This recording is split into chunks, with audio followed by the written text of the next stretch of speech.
Hello, welcome to step 11, which is the greeting for your email. So now we're really starting to compose to write your email. All right, so we need a greeting. The greeting is the start of your email and it's at the beginning of it. So it's going to come at the beginning. The greeting comes at the beginning. So we have our recipients. We put in a subject line, and in this example, it says retake for a science quiz. So my whole email is now going to be about retake for a science quiz. I'm going to use that as my model.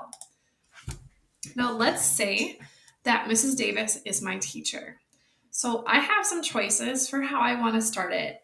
One thing I could do is I could say, hello, Mrs. Davis, and then comma. So notice a few things. I said a polite greeting, such as hello, or I could say good morning, good afternoon, or good evening.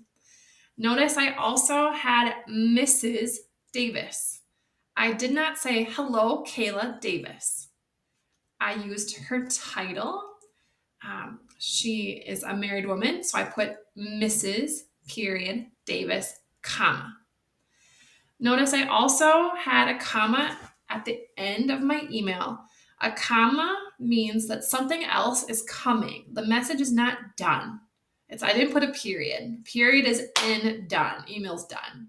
So the comma is just basically saying like there's a pause, that something else is coming in my email. I just could have said Mrs. Davis, comma. That also works. That's fine. Let's say that my email had been to my mom because maybe I forgot something at home and I wanted to ask her if she could please bring it to me. That's just an example. I could have then said, Mom, Hoya, Mom, comma. That name, comma is really important. Or hello, Mom, comma. Or you could put dear Mrs. Davis, comma.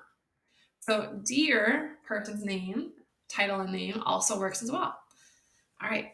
So now this is your turn to practice that. So I want you to keep with the situation where you're with a subject line. So a retake for a science quiz or whatever you put. And now I want you to write the greeting that you would choose if you were actually writing this email to that person. So go ahead, practice that now.